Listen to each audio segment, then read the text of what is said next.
all started a few days after my 17th birthday. It hadn't rained in months and the villagers were starting to give me the stink eye. So one evening, Mama came looking for me and she found me reading my magazines and she lost it. Mvua! What is that in your hand? Nothing, Mama, just, Mvua, look at this! Fancy cars, tall buildings? No! This is what corrupts minds. These are the evils I warned you about.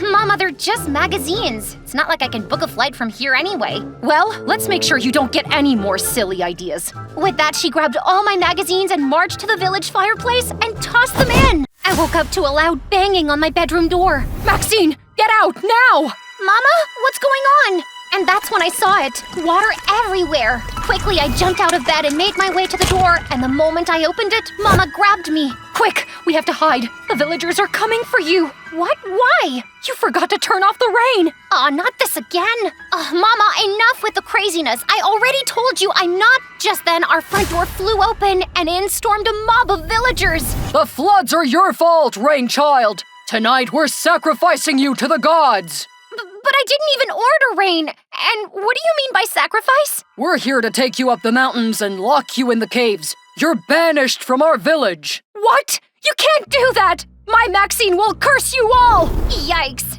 Okay, I had two options. Stand there like a deer in headlights, or run like my life depended on it. Guess which one I picked? Sorry, gotta go! I yelped, darting past them, narrowly avoiding a flying pot. A few minutes later, I was swerving around flooded fields, trying to outsmart my own villagers. Seriously, can't a girl just sleep in peace? Panting, I dove behind a gigantic tree, hoping to blend in like a chameleon. Who knew being a rainmaker came with so much danger? Double sigh. Okay, time for some backstory. But first, subscribe to Confessions Diary, and you just might get a shout out in one of our videos. So here's the deal. The day I was born, it rained. And not just a little sprinkle, oh no. It was like Mother Nature decided to throw a tantrum with a side of monsoon. And my mama, being the dramatic queen she was, stood in the village square and held me up like I was the next Simba. Look, everyone! Our little Mvua has arrived! In case you were wondering, Mvua means rain in Swahili. You see, I was born in a beautiful village in Kenya. Cool, huh? Anyway, so as soon as Mama made the announcement, the villagers went wild. In the days after my birth, rain continued to pour. People came from far and wide saying I was special, that I had mystical powers that could control the weather. Spoiler alert, I couldn't. But my mom? She milked every second of it. She even accepted all sorts of gifts on behalf of the rain child. And then I turned 5, and guess what Mama Dearest did? She got a shaman from a neighboring village, and boy did things turn even more bizarre. Yeah, we're talking about a guy in full-on mystical robes, complete with face paint, and the whole I can see into the future vibe. According to the shaman, the rain god sent you to us as a gift. That's right, my little rain child. You're special, and I'll protect you with my life. Now, wear this. And then she proceeded to tie a necklace made from bird feathers around my neck, and it smelled like, well, a bird. That tickles my neck, Mama. And let's just say the village birds weren't happy. They'd swoop and peck at me every chance they got.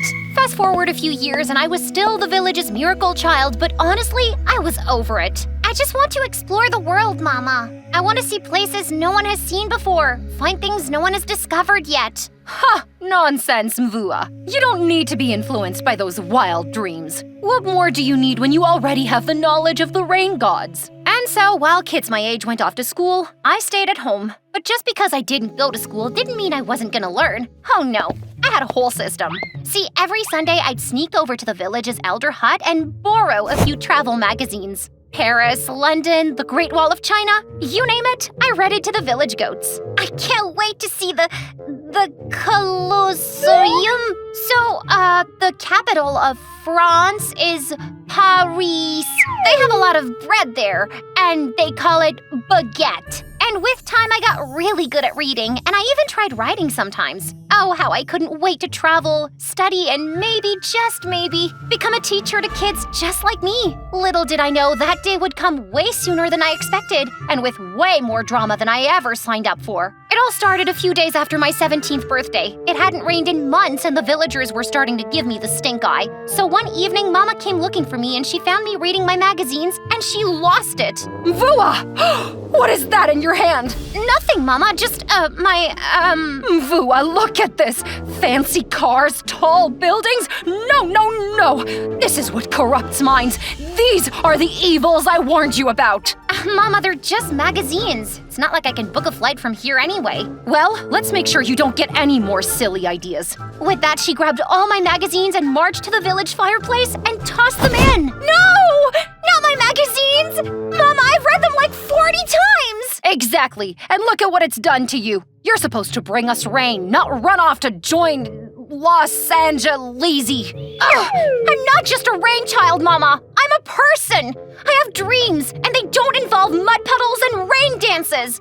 I'm going to be someone important, someone who doesn't have to stay here and wear feathers. Vua, enough with these childish outbursts. You are the chosen one, bound by the rain god's will, and no school or book can change that. I don't want this destiny. I don't want any part of it. You hear me, rain gods? I quit! I was furious, so I let out a loud scream and clenched my fists. And that's when it happened. Thunderstorm, lightning, dark clouds, the works. And then rain, heavy and angry rain, just like I was. Oh, Vua, what did you do?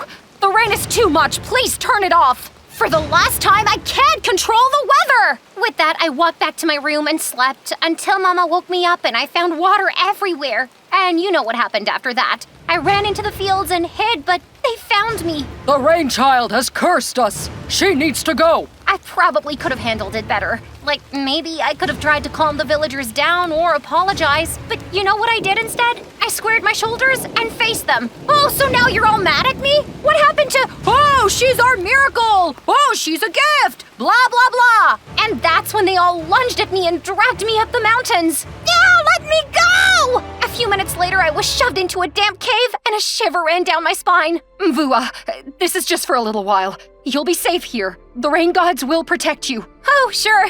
No big deal. Just me in a cave where no one can see or hear me. Very safe, Mama. Real comforting. May the gods be with you, Vua. With that, the villagers and Mama disappeared into the mist. Little did I know that'd be the last time I'd be seeing my Mama in a long time. 3 days. I had stared at every rock in the cave, memorized every shadow, and even given each creepy spider a name. And guess what? Still no sign of Mama. Mama! Hello!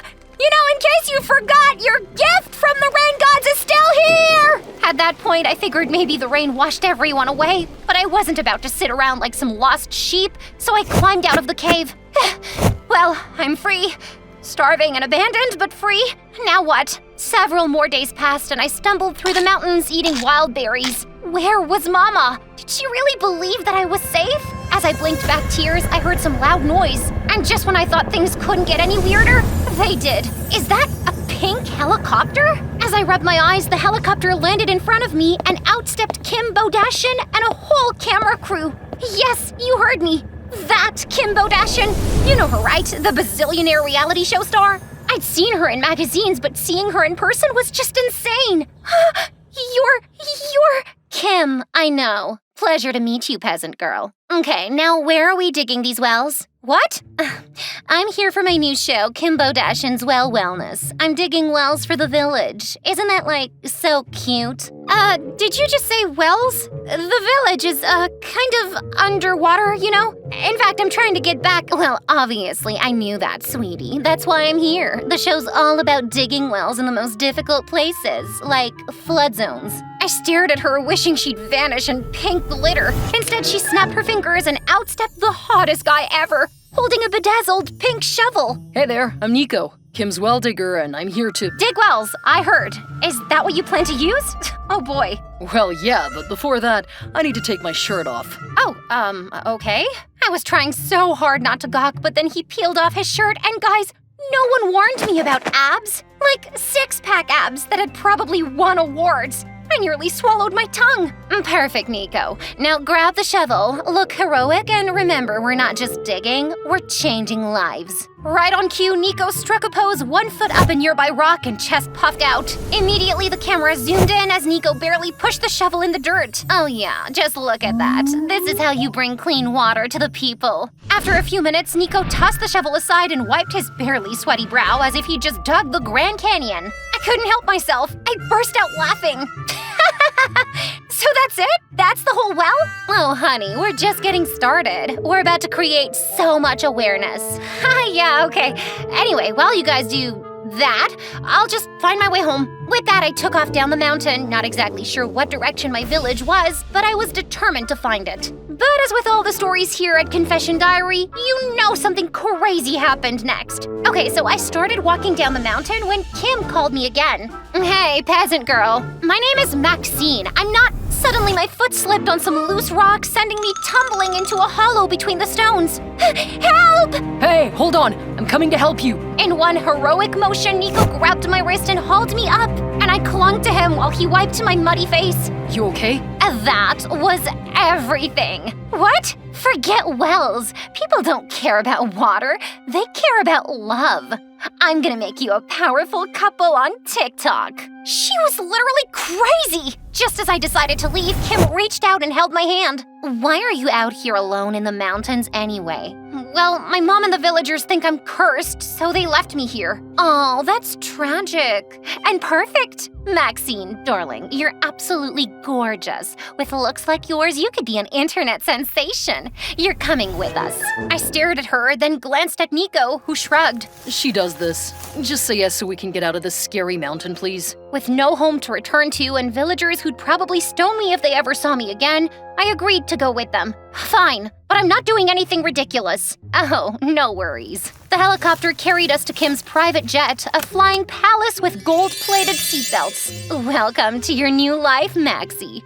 I'm gonna make you a TikTok star. Before I could protest, her team whisked me into a makeover session. They scrubbed my hair, dressed me in sleek clothes, and taught me how to pose like I wasn't terrified. By the time we landed in the United States, I barely recognized myself. Ready for your big debut, Maxie? Kim smiled as we stepped into the blinding flash of cameras. Ugh, this is so annoying. But where else did I have to go? Kim wasted no time crafting our romance. First, there was the stage date at a botanical garden where Nico accidentally picked some flowers for me. Smile and smell those flowers, Maxie. I did as told, but as soon as I sniffed the flowers, I started to sneeze uncontrollably. Oh no, looks like you're allergic. Can someone get her a... Cut! The date's ruined! Next time Nico will give you fake flowers. How fitting! Achoo! Achoo! Then there was a lunch date at a fancy cafe and Nico tried to show me how to use chopsticks. You got this, sugar bear? What on earth was a sugar bear? I nodded, determined to impress him. But instead of sushi, I grabbed a hot pepper. One bite and my mouth was on fire. Water! I need water! This is gold, Maxie. Keep it up. Desperate, I grabbed Nico's ginger ale and the inferno in my mouth doubled. Why would anyone drink this? This date's going great, huh? I've hit rock bottom. You sure have, sweetie. But rock bottom's going viral. And boy, was she right. Kim's videos went viral and I became a meme overnight. Meanwhile, Nico and I continued to go on pretend dates and it was fun, but I missed my home. One evening, as I sat in the penthouse suite Kim had rented, my chest ached as I thought about my mama and my home. Tears slipped down my cheeks before I could stop them, and that's when Nico walked in. Hey, what's wrong? Nothing, just allergies, luxury dust. Maxine, talk to me. I wanted to dismiss him, but before I even knew it, I was sobbing. I miss Mama. Even though she left me in the mountains, I still love her so much. Nico didn't say a word. Instead, he wiped a tear from my cheek with his thumb just as the door swung open. Oh my gosh, are those tears? This is Oscar-level stuff. Keep crying, Maxie. Nico, hug her or something. Kim, stop. Nico's tone was sharp enough to make even Kim freeze. Turn it off. She's not a project right now. She's a person. Leave. Fine. With that, she stormed out, slamming the door behind her. Sorry about her. I know she'll be back after 5 minutes, so let's get out of here. Where? Somewhere Kim can't follow us. Trust me. A short drive later, we reached a quiet park by a little lake. This is the closest thing I could find to your mountain rain. It's not as magical as your home, but it's something. It's perfect. There, I ended up telling him all about Mom's superstitions and how she claimed I was a rain child and my crazy life. Sounds like she thought you were pretty special. She did. Well, if she could see you now, I think she'd still think you're special. Just then, he leaned in to kiss me. Oh, there you are, you naughty kids. Oh, great! Just perfect! Oh, yes, I'm perfect. We couldn't help it. Nico and I burst out laughing, and by the time we got back to the hotel, I wasn't just smiling, I was glowing. As weeks went by, Nico and I grew closer, and what had started as a publicity stunt now felt so real to me. But did Nico feel the same way? My answer came at our Meet the Fans event. Kim had gone all out. Nico and I looked like royalty as we walked down the red carpet to hundreds of screaming fans. Okay, guys, this is your moment. Ready? Go! Say something, Maxine! This was it. I had to tell Nico the truth. I took a deep breath and stepped forward, heart pounding. Hi. I just want to say that I need to say, Nico, Wait. He looked like he was bracing himself for something terrible, and my stomach dropped. Maxine, I can't do this anymore. What do you mean? It's not you, it's me. I think we should break up. I felt like I'd been hit by a truck. Wait, what? Here? Now? I'm sorry, Maxine. The crowd was going feral. Roll with it, Maxine. Cry. Make it a moment. I could practically hear Kim's cash register brain calculating, and I couldn't take it anymore. My cheeks burned as hot tears blurred my vision. You're a coward, Nico. A selfish, heartless, fake coward. I ripped off the bracelet he'd given me and threw it at his feet before storming off. Maxine, wait. Let's get a slow-mo shot. I'm done, Kim. I need to go back to my village, now! The next morning, as I stood at the airport, Kim tried to stop me, making promises of bigger fame and money, but I was done. The moment I stepped foot into the village, my heart pounded as I made my way to the small house I used to call home. Would Mama even open the door? I barely knocked when it flew open and she yanked me inside so fast. Maxine, what are you doing here? Do you want the whole village to see you? Nice to see you too, Mama. Shh! They'll hear you. She instantly pulled me inside and tried to shove me into a stupid cupboard. Mama, I'm not— Hush! If the villagers find out you're back, they'll— What? Drag me up the mountain again? You think I don't remember? How they blamed me for the floods, how they called me a curse, how you let them take me. I didn't have a choice. They were gonna hurt you. I thought leaving you up there would save you. Save me? Mama, they abandoned me in the mountains, like I was nothing. I was wrong, Maxine. I see that now. I prayed every day for you to come back to me, but when you didn't, I thought you were gone forever. I looked at her, torn between anger and the desperate need to forgive her. I don't want your prayers, Mama. I just want a chance to live, to study, to make something of myself. Is that too much to ask? Before she could answer, there was a knock at the door, and Mama's face turned ghostly white again. It's them! It's the villagers! I'm not scared of them. She tried to block the door, but I was faster. When I opened it, I wasn't sure what I expected. A mob of angry villagers, maybe? But it was Nico. Nico on a donkey? Maxine, I tried to rent a car, but it broke down, and, well, meet Pedro. Who is this? Long story, Mama. What are you doing here, Nico? I need to talk to you. Oh, now you want to talk, after humiliating me in front of the world? Wait, what? Can we not do this here? He's handsome. You should hear him out.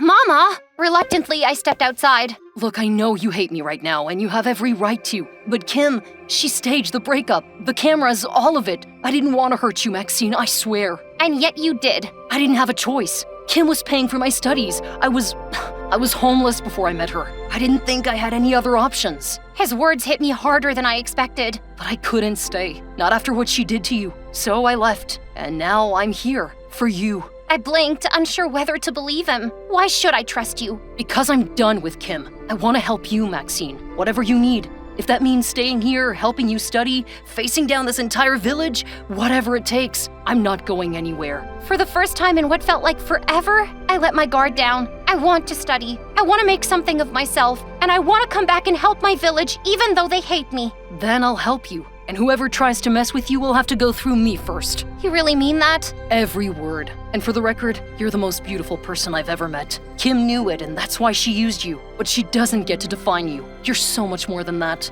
For the first time, I felt like someone finally accepted me for who I was. True to his words, Nico stayed by my side, helping me with my studies and standing up to the villagers. A few months later, I received a scholarship to study in the United States. He's here with me now, and while I study my butt off, he attends acting classes, and who knows, maybe he'll be on the big screen one day. As for me, I can't wait to go back home and help kids like me who need a helping hand, just like I did.